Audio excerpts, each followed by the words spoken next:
In today's episode, I am sharing my 3 tips for trading out bad habits for good ones. We look at our unconscious patterning, how to merge this into our conscious minds, and how the mind, body, and spirit need to come together for this to be effective. Let's get started.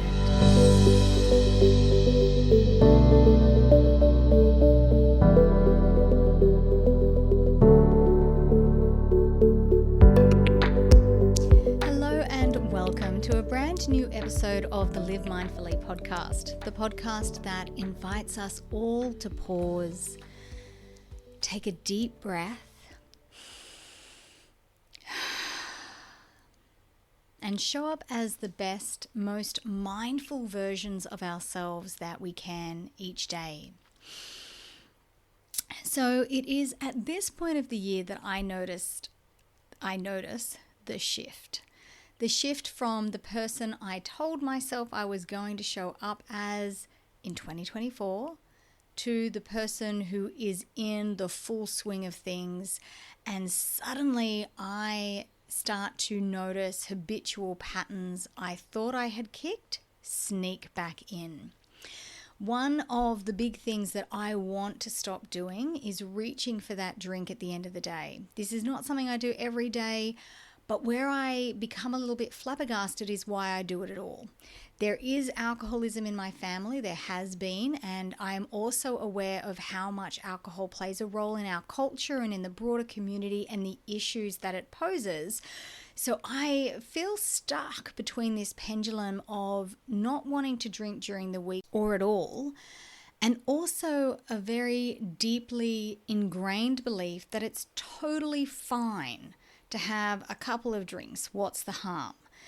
So over the last few months, I really cut back. I had a few drinks over Christmas and over my holidays with friends, and it was fine. I'm not an alcoholic or anything like that, but I had gotten myself into a really good habit. My self-care routine was really, really good. I was not getting to the end of the day going, oh, I'd love a glass of wine. I was doing all my breath work and exercising most days and swimming with the kids and playing loads of games with them and lots of quality time with my husband. But of course, now I am back in the full swing of work. Kids are back at school. We've got a sickness rolling through the door at this moment. The capture list is piling up. The podcast is back on.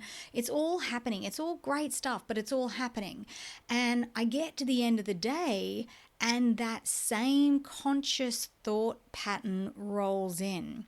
Oh, God, it'd be nice to have a nice cold beer or a nice cold glass of wine. Now, yours might be different. Yours might be, I'm going to do some online shopping. I've had a big day. Or I'll eat a few scoops of ice cream. Or it might even be something like, oh, I'm going to go for a run, even though I know that what I need right now in this very moment is to rest or unwind or meditate. It doesn't always need to be a manifestation of something that looks negative on the surface. Pushing our bodies or minds to do something that we know we shouldn't be doing in this moment can be negative when we know rest is what we need. So the thing that gives this away to us is the guilt and shame we feel after we have done the thing, and that is what we are talking about today. So if you have noticed some bad habits, and by bad I mean bad for you, sneak back into the new year and you are feeling those old friends, shame, guilt, and disappointment creep back in, I have 3 steps for you. Number 1, come at this with compassion and benevolence. There is a piece of forgiveness that needs to happen here. You know when you have wronged another person. Until that person actually forgives you, you find it very hard to move forward, to make positive changes. This is why one of the steps in the 12-step process is to seek forgiveness. Forgiveness is never for the other person. It is for ourselves, because if they forgive us, we can start to forgive ourselves too.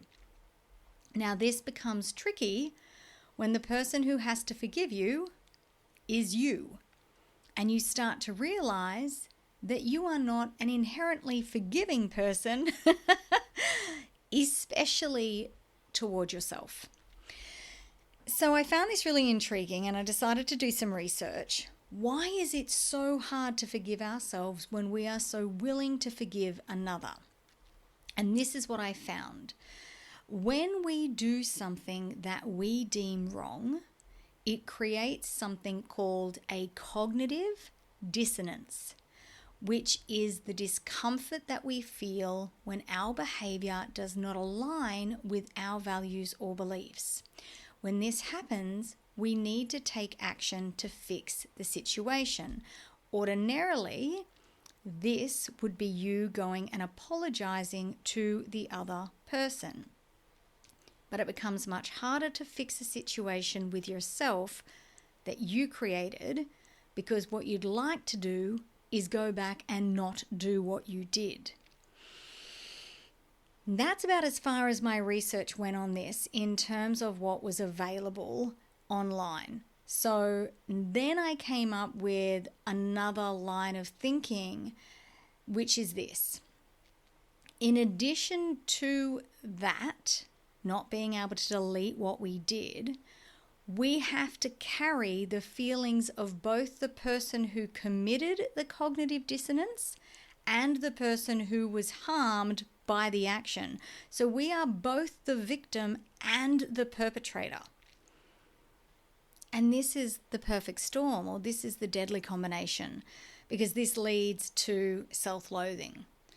So when you've done something wrong, you immediately want to seek forgiveness. But when someone has done something wrong to you, you don't necessarily feel so quick to forgive and forget, do you?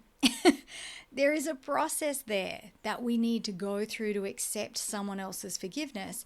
And when that storm of both victim and perpetrator exist within you, it is no wonder that self-forgiveness is hard. So what do? We practice. It's all we can do, really. We come at our behavior with compassion and kindness and forgiveness. We might not want to forgive ourselves. It might be easier to reach for self-loathing. It might be easier to be critical, but we switch that. We recognize that it's hard. We know why it's hard. So we practice that compassion, that kindness and forgiveness, the same that we would with a loved one. Or an even easier way to reach for that is when you think of your child. And once we do that, then we can step into step 2. And we state, just for today, I won't eat the chocolate cake. Just for today, I won't drink the glass of wine. Just for today, I'll go for the walk or head to the gym or go for that swim. Or just for today, I will rest. But we tell ourselves it's just a decision we're making today. When we make big overarching commitments that we don't believe we can actually commit to, we shoot ourselves in the foot. And when we make big overarching commitments where unconscious behaviors are lurking, we already know there's an intuitive knowing within that we're not going to be able to do this.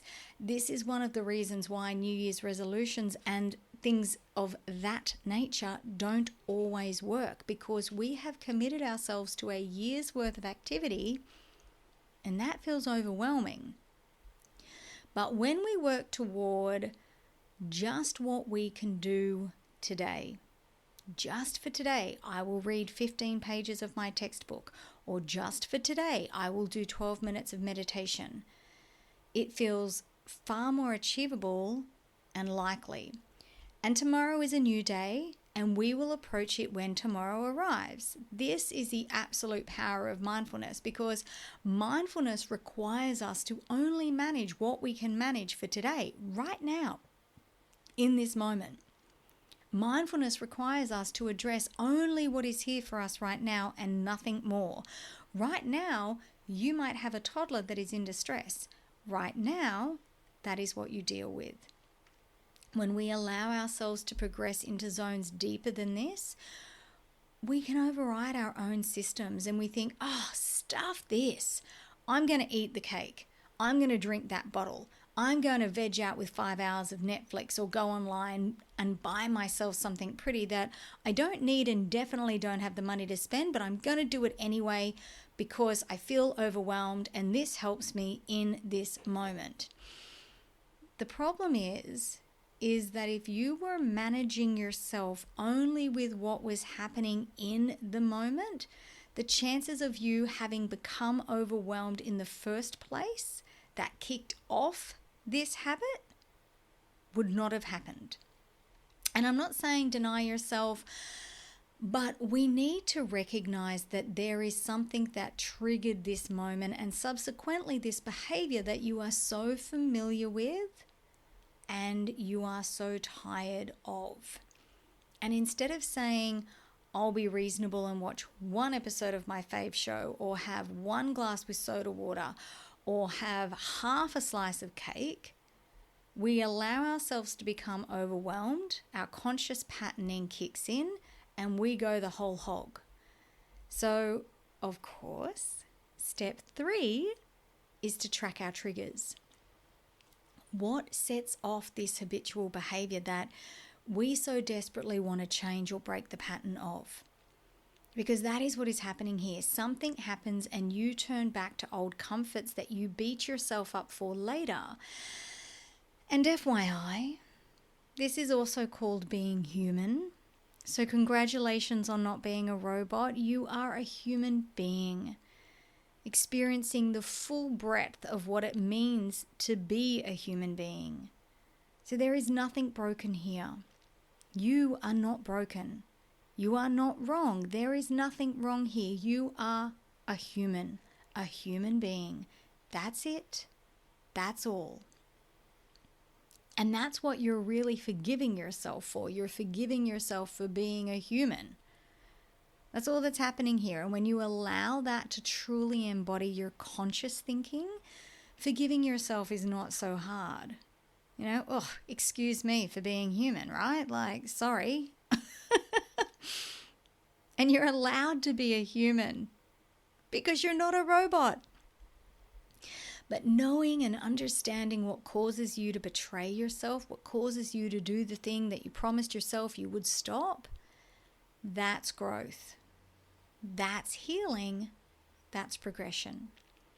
Because there are a million people who do what you do every day and it does not bother them. But if it is something that bothers you, if it is something that you want to stop, it is because you know it is a habit rooted in a trigger. And that's why you want to stop it. It's actually not really the habit that bugs you. It's being triggered by the thing that makes you go against your values, your belief, makes you go against yourself. It's like in Western medicine, we have a symptom and we treat the symptom. But more and more of us are coming around to this concept of, well, actually, what's the cause? What made this happen? Because surely that needs to be addressed too. It's the same thing here. You know that habit is rooted in a trigger and you want to get to the root of that. That's what is really happening here. And good on you, because this work is not for the faint-hearted.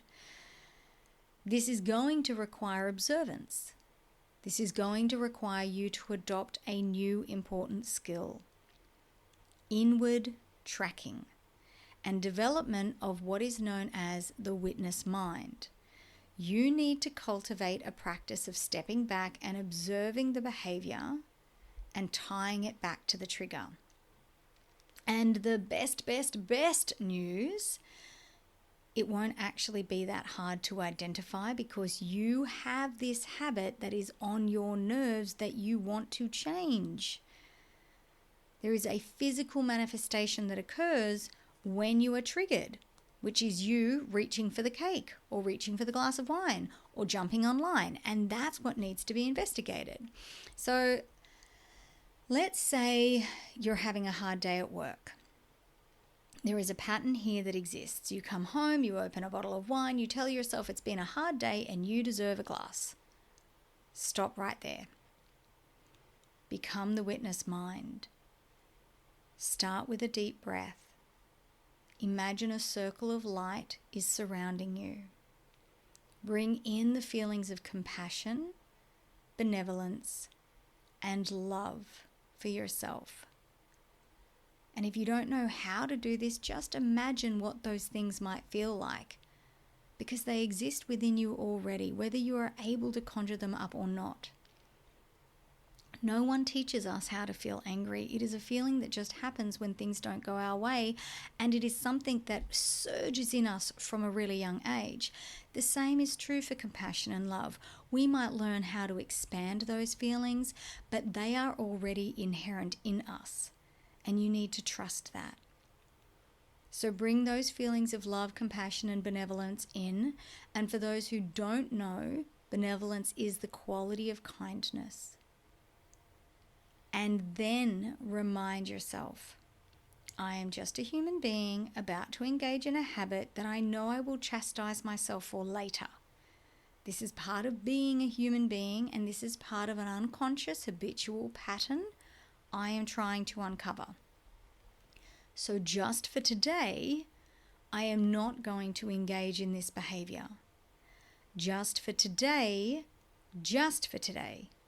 I am not going to go for that run, or just for today, I'm not going to buy that dress. And then we want to uncover what has actually triggered this. And it's unconscious, which is why we need to evoke the conscious, the witness mind, the conscious mind, the witness mind. Because here's the thing, the witness mind starts to merge unconscious behavior into our field of consciousness. And it's like unpeeling an onion. And for me, I've never been able to unpeel one layer of onion in one go. It always breaks and cracks and is done in stages. And the thing about the unconscious, as said by Carl Jung, who was a Swiss psychologist in the middle of the last century, he was also the protege of Sigmund Freud, and Sigmund Freud is considered the grandfather of modern psychology. Carl Gustav Jung says, the thing about the unconscious is it is unconscious. Right? It makes it really hard. It's not conscious to you. And that is where these triggers lie. Because the unconscious mind, according to Freud, is a potent part of the human mind. It drives our behavior. It is the source of human behavior, and the unconscious mind is a reservoir of feelings, thoughts, urges, and memories that are outside of our conscious awareness.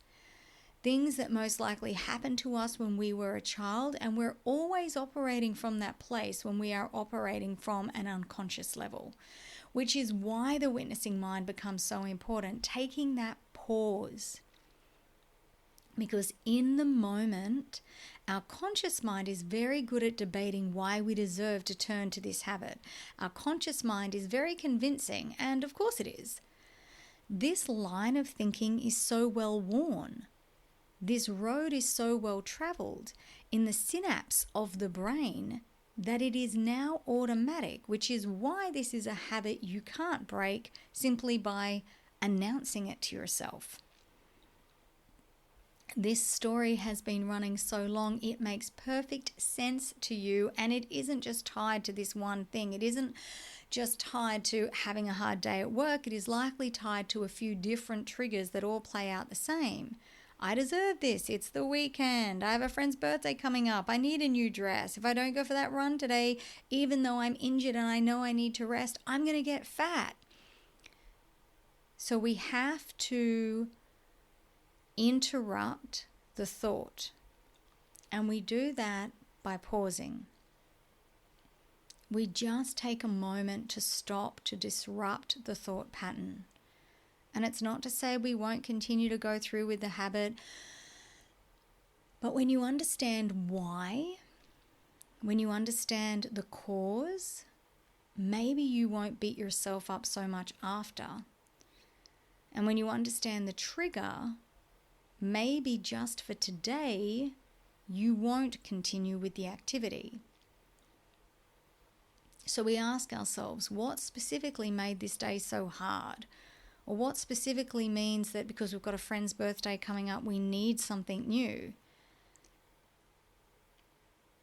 And when we look at these specific moments, like what specifically made this day difficult for you, what actually happened, we start to uncover moments. Perhaps a work meeting went sour. And why did it go sour? What happened? We investigate a little bit more. Maybe the train was late and that frustrated us, or there was a lot of traffic, or you didn't finish a project that you wanted to or needed to.